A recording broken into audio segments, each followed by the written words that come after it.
It usually goes something like this. People start to follow me, they start to like my content. I then get a DM saying, David, been watching your stuff, you look great, your clients look great, what am I doing wrong? They're already putting in the effort, but somewhere along the lines, the amount of effort they're putting in isn't correlating to essentially how they look and how they feel. And often it's simple stuff. It's going to be a redirection of their already hard work and hard effort into areas that are going to pay off more. But essentially their system is full of holes, and we need to fill those holes to make sure that they're going to get the results that they're already working their asses off for as it is.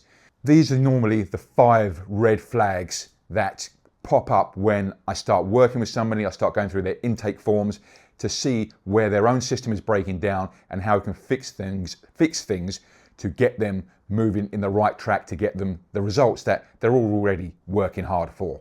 The first area that most people fall down is their intensity in the gym.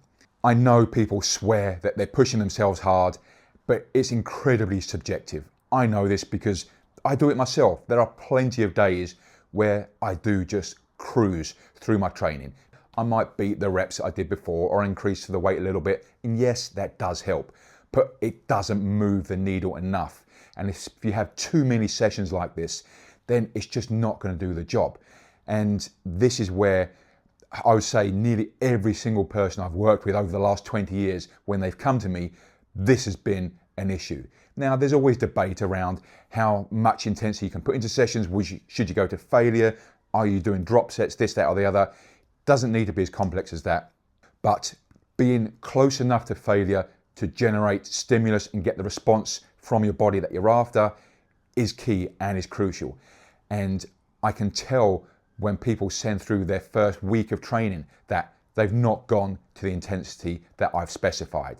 If your reps for a set are, for 3 sets are 12, 12, 12, I know straight away you are sandbagging the first set and that you're cruising through the sets. It is very rare that if I am on it and I'm pushing, that I will get 12, 12, 12 for a set.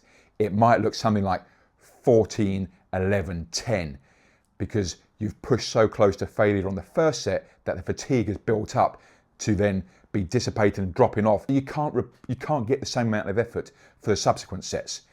But each subsequent set, you are still pushing that close to failure. That is what your body can do. And again, I know this. I don't always do that for myself. Why? I'm not trying to get myself to a certain spot anymore. I am very content with how I look, how I feel, how strong I am. But you watching this probably aren't, because that's why you are watching this. And this is one of the big things. And again, I've seen people swear blind to me that they are doing this. And then I've had the chance to go and train with them, stand next to them whilst they're performing it. And invariably, we've managed to get 7 or 8 more reps out of the set before they were ready, about where they were actually about to quit prior. 7 or 8 more reps. I know when I can remove the volume filter of reps, take that out of the equation when I've been working one-on-one with clients, the average increase in volume they got was 30%. That is a lot of reps people are leaving on the table. Red flag number 2 is nutrition. It comes back to this time and time again. People say, I'm eating healthy, but it's not working. Eating healthy doesn't mean that you're getting in the right amount of foods for your goals. The amount of times I have people swear again that they're only eating this or they're only eating that, it's only whole foods, no processed stuff, no sugar, no this, no that, and it's not working because you're still eating too many calories.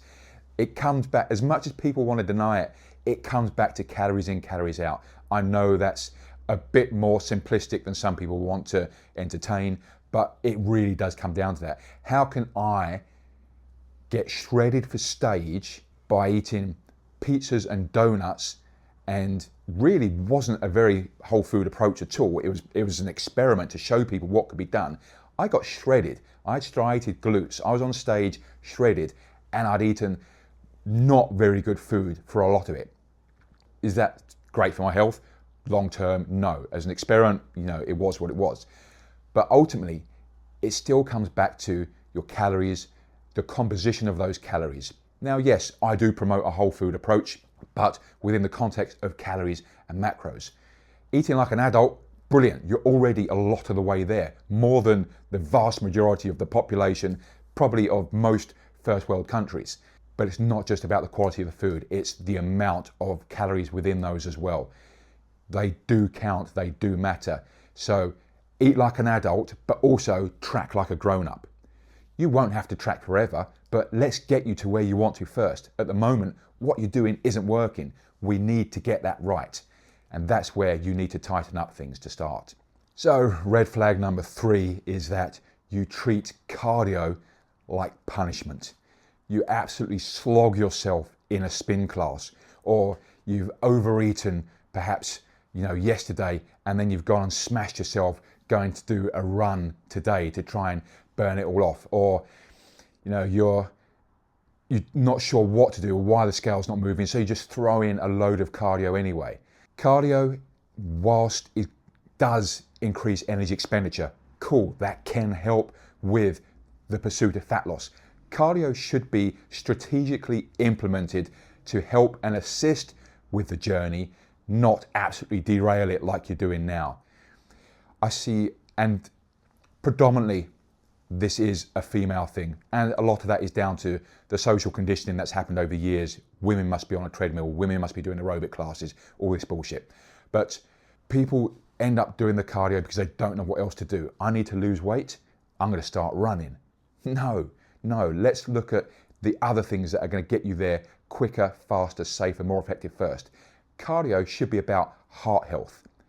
The bonus is it does expend some additional calories for us, which can help with fat loss, but that is not its primary goal. There are better ways, more efficient ways to get you there. There are far more optimal ways to get you to your goals without smashing you with the cardio, which actually inevitably normally makes people a lot hungrier as well. Look at how many people finish marathons, ultra marathons. How many of those, except outside of the elite people doing it, how many of those look like the physique that you want to have? I'd say very, very few, because it's not great for fat loss and it's not great for your physique. Okay, so red flag number 4, again, another classic one. You're program hopping. You change program every 4 to 6 weeks, and typically within those 4 to 6 weeks, you still don't follow the plan as it's been laid out anyway. You adjust things, you change exercises because you don't like them, on top of the fact that you don't push to the intensity that's been required anyway. You need to stick with the same program for a decent period of time for you to gather the skill from it of performing the movements and getting stronger with them and allowing those gains to accumulate over the weeks. Now, typically with my clients, depending what we're up to, a training program will last anywhere from 8 to 12 weeks. I've got some where it will last 16 weeks.